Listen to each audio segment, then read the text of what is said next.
성도님들 안녕하십니까? 오늘 함께 살펴볼 말씀은 사무엘하 17장입니다. 사무엘하 17장은 아히도벨과 후세의 경쟁이 벌어지고 후세가 승리하는 이야기가 기록된 재미있는 장입니다.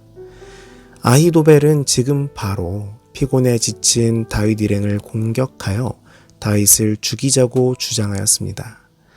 다윗만 죽이면 이 전쟁은 끝나는 것이었습니다.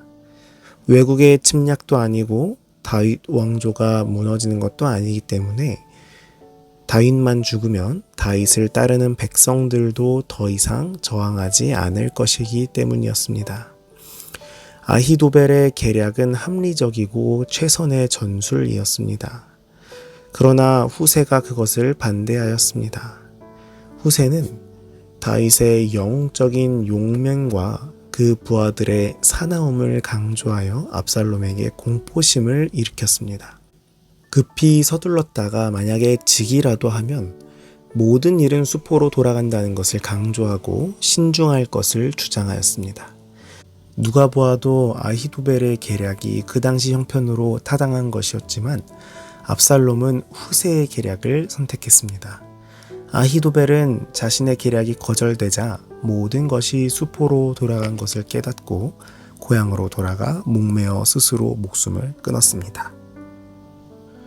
7절에 후세가 압살롬에게 이르되 이때에는 아히도벨의 베푼 모략이 선치 아니하나이다 하고, 압살롬의 모사 아히도벨은 다윗과 그의 부하들에게 쉴 틈을 주지 말고 그날 안으로 급습하여 군사들이 흩어지면 다윗만 찾아내어 죽이자는 것이었습니다.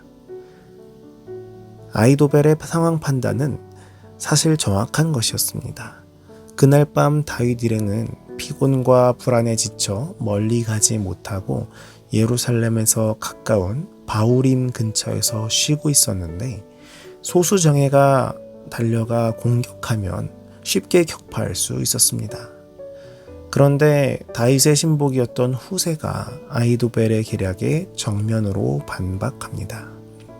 후세는 다윗과 그의 부하들이 백전노장이라는 것과 다윗은 모든 백성이 인정하는 전쟁 영웅이라는 것, 다윗은 병법에 익숙한 사람이어서 불시의 습격에 대비하고 있을 것이라는 사실을 강조했으며, 그들이 지금 격분하여 있을 때에 그들을 공격하여 행여라도 압살롬의 군대가 패배하게 되면 민심이 흩어져서 모든 거사도 실패로 돌아갈 것이라고 압살롬에게 첨언합니다.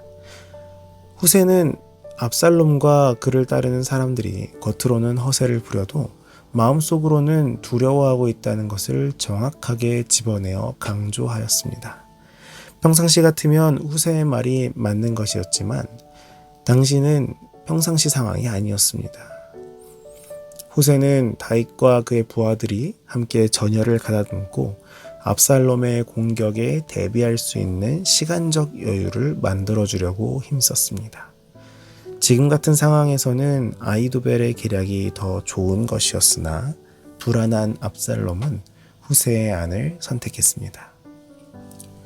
11절에 온 이스라엘을 단부터 부엘세바까지 바닷가의 많은 모래같이 왕께로 모으고 친히 전쟁에 나가시고, 아히도벨의 계략을 대신하는 후세의 대안이었습니다. 여기서 후세는 이스라엘의 국민병을 온 지파에서 모집할 것을 제안합니다.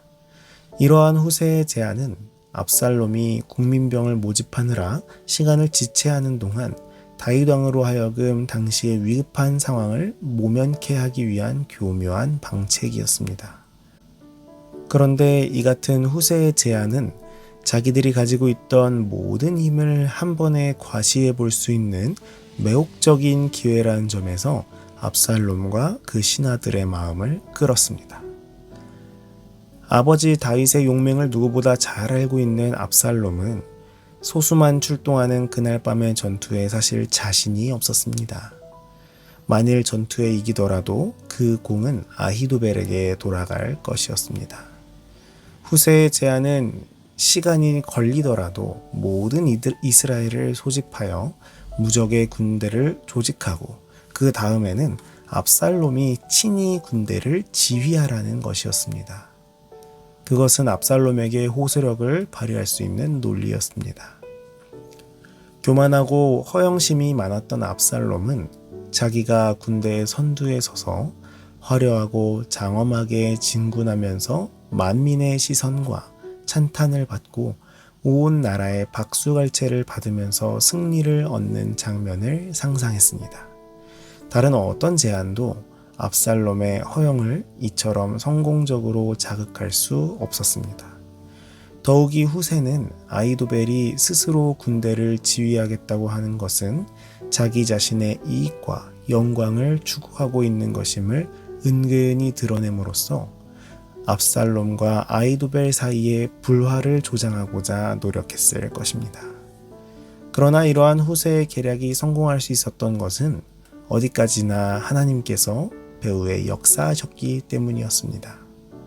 하나님께서는 다윗의 죄에 대해서는 징계하실지라도 그의 생명과 나라는 끝까지 지켜주시겠다고 약속하셨기에 이제 그에 따라 다윗을 구원하시기 위하여 아히도벨의 모략을 파하신 것이었습니다. 15절에 이에 후세가 사독과 아비아달 두 제사장에게 이르되 후세는 변덕스럽고 불안한 압살롬이 언제 마음을 바꿔 그날 밤 공격을 개시할지 모르기 때문에 다윗과 그의 군사들이 그날 밤 안으로 요단강을 건너는 것이 최선이라고 판단했습니다. 후세의 전갈은 제사장 사독과 아비아달에게 전달되었고 그것은 다시 바후림의 에느로겔에 머물고 있던 요나단과 아히마아스에게 전달되었습니다. 압살롬의 군대들이 그들을 추격하자 그들은 어떤 집의 우물에 숨었다가 다윗 왕에게 이 급보를 전했습니다. 소식을 들은 다윗과 그 백성들은 그날 밤 안으로 모두 요단을 안전하게 건넜습니다. 다윗이 절체절명의 위기를 넘긴 것입니다. 25절에 다윗이 마하나임에 이르렀을 때 마하나임은 전에 사울의 아들 이스보셋의 본거지였습니다.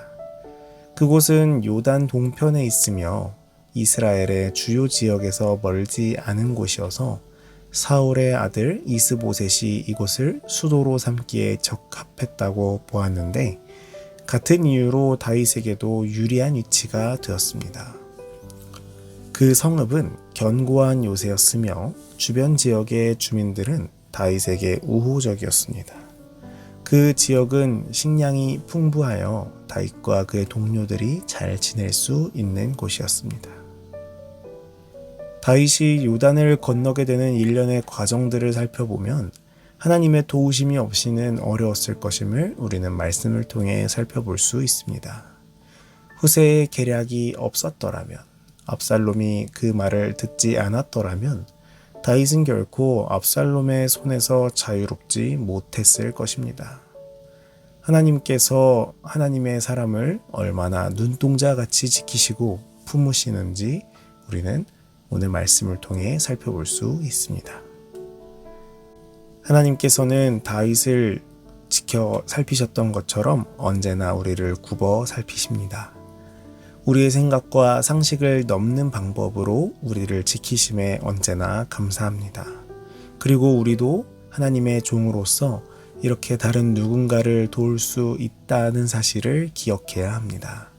하나님의 인도하심에 우리의 삶을 맡김으로 누군가에게 생명수가 되어주고 누군가에게 다시 도움을 받는 믿음의 공동체를 이루는 우리 모두가 되기를 간절히 바라면서 아침 말씀을 마치겠습니다. 오늘은 청년반 강다연 청년을 위해 기도하도록 하겠습니다. 하늘에 계신 아버지, 오늘 아침에 말씀으로 시작할 수 있게 하심에 감사합니다. 오늘은 강다현 청년을 위해 기도합니다. 이제 곧 새 가정을 이루겠사오니 주님께서 함께 하셔서 축복하여 주시옵고 이 가정에 평화와 행복이 가득하도록 함께하여 주시옵소서. 무엇보다도 건강에 함께하여 주시옵고 육적인 건강뿐만 아니라 영적으로도 강건하여질 수 있도록 인도하여 주시옵소서. 오늘 살펴본 말씀처럼 하나님께서 우리를 언제나 굽어 살피신다는 사실을 기억하고 주님의 방법을 기도하며 간구하는 우리 모두가 될 수 있도록 인도하여 주시옵소서. 예수님 이름으로 기도합니다. 아멘.